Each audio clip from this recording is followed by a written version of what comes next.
नमस्कार, मैं राजेश गौतम और आज हमारा पहला टॉपिक और पहला पार्ट स्टार्टिंग है जूलॉजी का। और जो भी स्टूडेंट के पास डॉक्टर रमेश गुप्ता की बुक्स हो तो उसमें पहले पहले पार्ट में तीसरे पेज पे होगा जीवों में जनन। तो जीवों में जनन क्या है, तो सबसे पहले हम इसी पे चर्चा करते हैं। जीवों में जनन किसी जीव के जन्म से लेकर मृत्यु तक की, प्राकृतिक मृत्यु तक की अवधि को उसका जीवन काल कहते हैं, या जीवन अवधि कहते हैं। किसी जीव का जीवन काल उसके आकार और जटिलता पर निर्भर नहीं करता।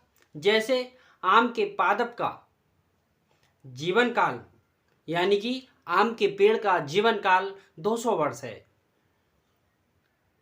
जबकि पीपल के पादप का जीवन काल 2500 वर्ष है, यानी कि 2500 वर्ष है।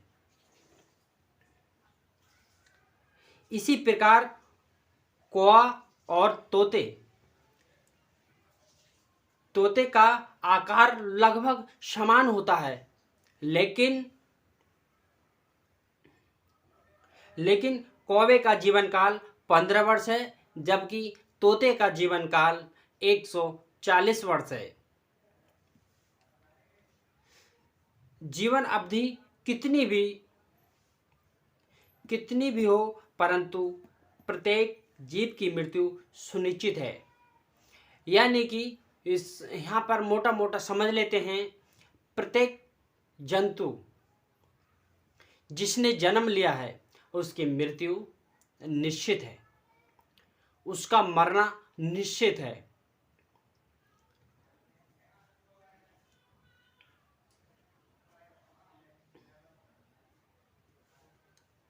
यज्ञ भी कुछ एक कोश के जीव जैसे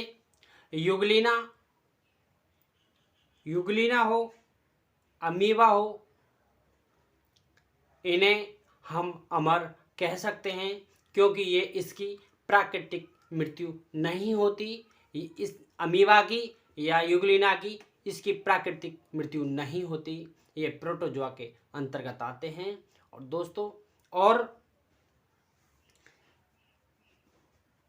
और ये स्वपोषण भी होते हैं। जैसे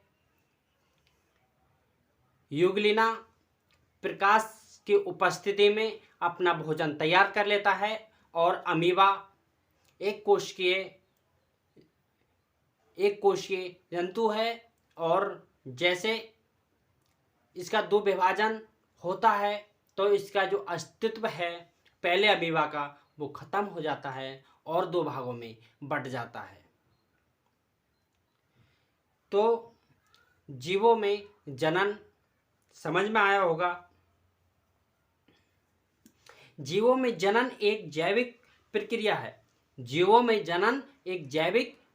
है जिसमें एक विकसित एवं परिपक्व जीव अपने समान नवीन जीव को जन्म देता है। यानी कि बकरी अपनी ही प्रजाति के अपने ही आनुवांशिक लक्षणों का बच्चा को जन्म देगी, और भैंस अपने ही बच्चे को अपने ही प्रजाति के, अपने ही जाति के और अपने ही समान बच्चे को जन्म देती है।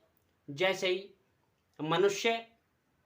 मनुष्य भी अपने आनुवांशिक लक्षणों वाला और अपने ही जैसे बच्चे को जन्म देते हैं। तो जैसा जंतु होता है उसी हिसाब से उसके बच्चे का जन्म होता है।